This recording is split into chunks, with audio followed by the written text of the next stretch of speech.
How are you doing? We have to do a retake, eh? Technical difficulties.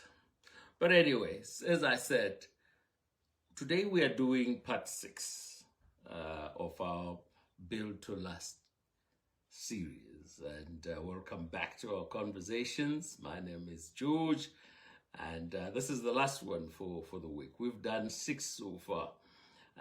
I said earlier that, these things are simple, very simple things. But done in a certain way, they will make you successful. They will give you the success that you deserve. And so today we are talking plan your day.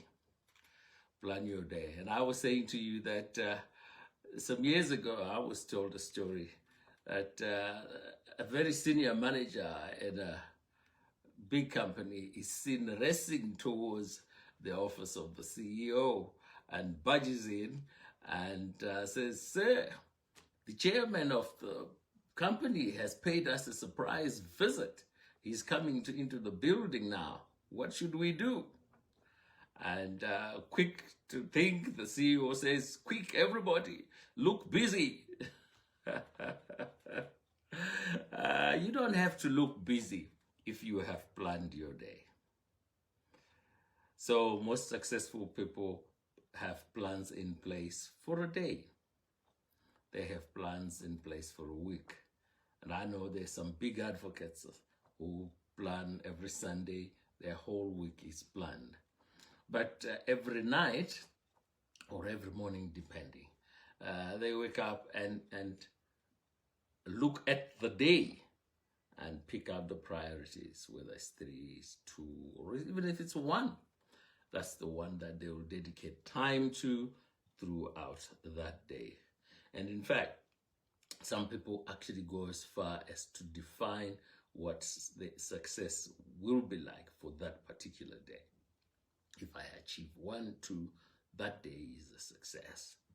And so it's a habit that you want to have. You don't want to just wake up and go and get into an office or get into whatever you do for a living without a clear picture of where you are going, what you expect to achieve for that particular day. And of course, what that result, how it fits in your bigger picture, in your bigger goals.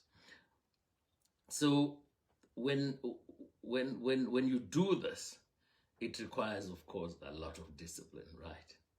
Because so many things can come up during the day to kind of derail a well-planned day. So I always recommend that, say you want to do 3 things that you must do, and you allocate maybe 2 hours each to each task.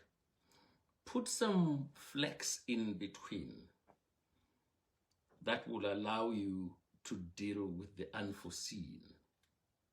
That will allow you to deal with the unexpected things that are going to come up. Because invariably, something will come up. And if it doesn't, well, it's time that you can then utilize.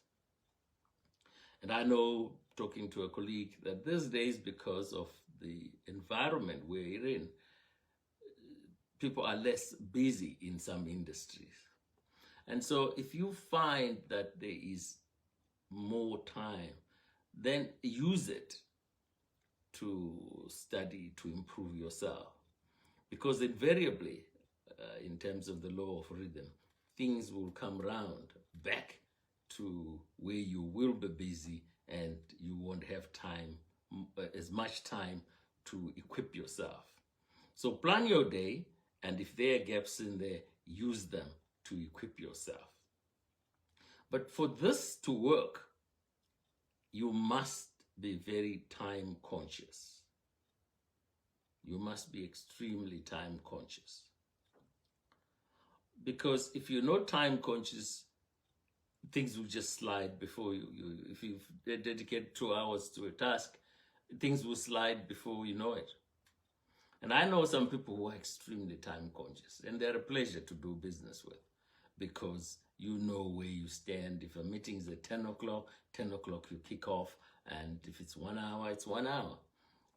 And I know some people, who a meeting is scheduled for 10 o'clock, 11:30 they're rocking up with one excuse or the other. You know, you're not going to be very successful and well respected if you are going to behave like that. So when you make these plans, ensure that one, you prioritize well. Secondly, and that you are keeping to time and be conscious. And as I said, thirdly, put some flex in between to allow you room to be able to deal with the unexpected, which invariably something comes up. Deal with that and learn to prioritize, because life, there's so many things going.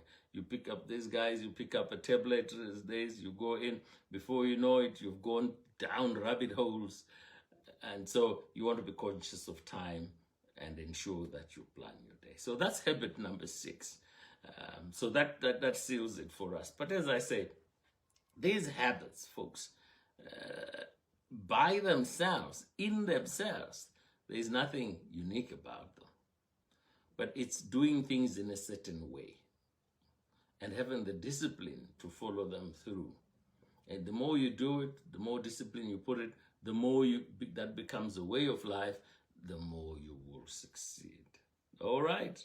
Okay, and you know, we are in goal planning season now, goal setting season. And so these are handy tips that will help you see yourself into 2021. And we will be talking goals next week. And so, hey, look forward to that. Take good care of yourselves.